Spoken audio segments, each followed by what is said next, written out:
I told you already about these places on the continent where these guys are being captured, batched up in these coastal forts, where they're being held as prisoners, really, waiting on a slave ship to come to purchase them and bring them off to the States.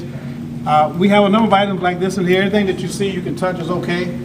We put out lots of things that we like for people to touch, so when you bring your students can touch these. We got a lot of young people in here.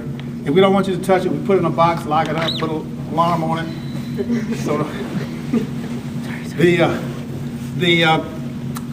so you see these people are being brought to the States.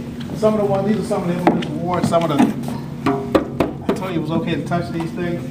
But you see over here, some of the people who've been brought. This is the story of a prince who was actually captured off the coast of Africa, brought to the United States, being held as a slave in Natchez, Mississippi, until some settler who's walking through there sees this guy and recognizes him from his days when he'd seen him in Africa as a prince. Now he's enslaved in the United States. As you make your way into that section over there, you see our first prized possession. There's a bill of sale in this case over here for a girl who was sold for $1,000 back in 1854, I believe it is. And if you put the $1,000 per person, and those of you who saw Django, how many of y'all saw the movie called Django already? Well, it really, well, I shouldn't say that. See it, if you might see it, I saw it. If I saw it, then you can see it, okay? I started to say it wasn't worth seeing, but you can see it. If I saw it, I can't tell you not to go see it. But in the movie, they're trying to get $12,000 for this girl. The owner is trying to, I've not seen a bill of sale for anybody who was sold for that much money.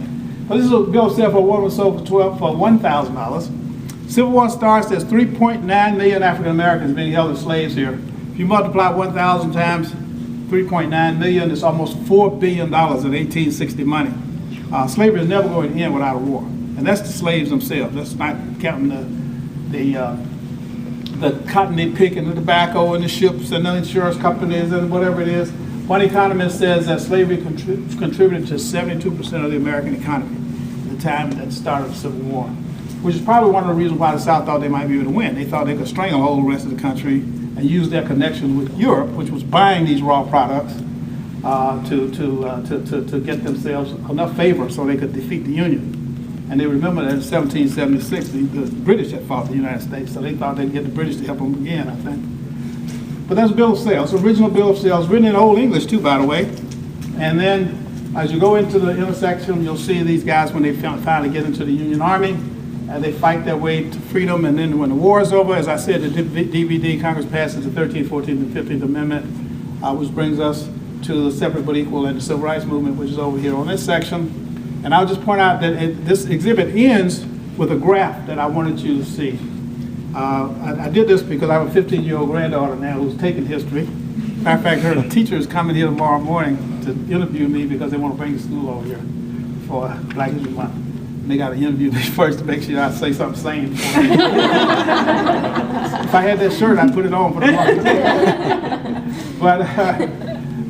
I put 3 items in there to show you something about what happens to the African American community that starts out as slaves. In 1950, there were like 75,000 African Americans enrolled in college here in the United States. By the time we get to 2008, and I won't tell you why I chose that year, but by the time we get to 2008, there is 2.5 million African Americans who enrolled in college in the United States. You can take that as a measure of what happens, and this number explodes during and after the Civil Rights Movement. If you look at the years, they're all graphed on there. You look at the years, it explodes. In the year 1950, African Americans earned about $8 billion with a B, total income earning for the whole United States. By the time we get to 2008, we earn $900 billion, greater than the GNP of Canada, Turkey, every country in Africa except for South Africa.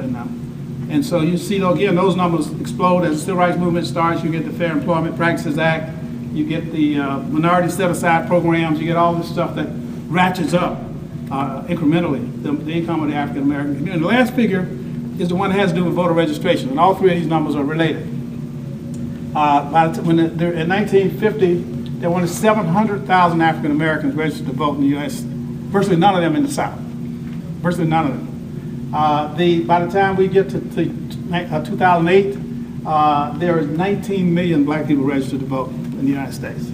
There's 405 black mayors in the United States. The mayor of every major city in America, Philadelphia, New York, Chicago, Atlanta, every major city in Mississippi has an African American mayor. And that's where the jobs are. The jobs are in these municipal communities. They're not, the Congress is a great place, the Senate is a wonderful place, but the jobs are out there in the local community controlled by these mayors.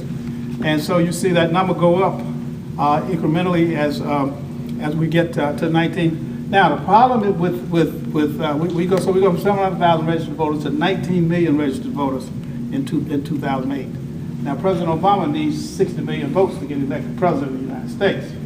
And that 15-year-old granddaughter of mine knows that if you got 19, that's not enough to beat 56, right?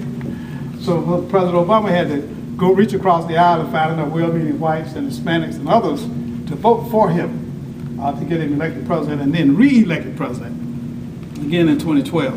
Now all three of these things are connected, and they all show you something about the progress that we make, that African Americans make in the United States.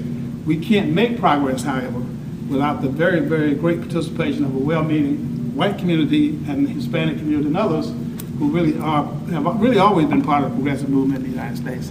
I think there's enough of us now not only to move this political spectrum enough to include us now, but also I think that that political movement has set a trajectory for the future that's going to influence American politics for years to come. That's the story of this museum. It's a story that we like to tell. It's called Glorious March to Liberty, Civil War to Civil Rights. It starts with slavery and ends with the election of President Barack Obama. So you're on your own from now on, okay? I'll be over there in that section when we get finished. Awesome. Thank you. Thank you.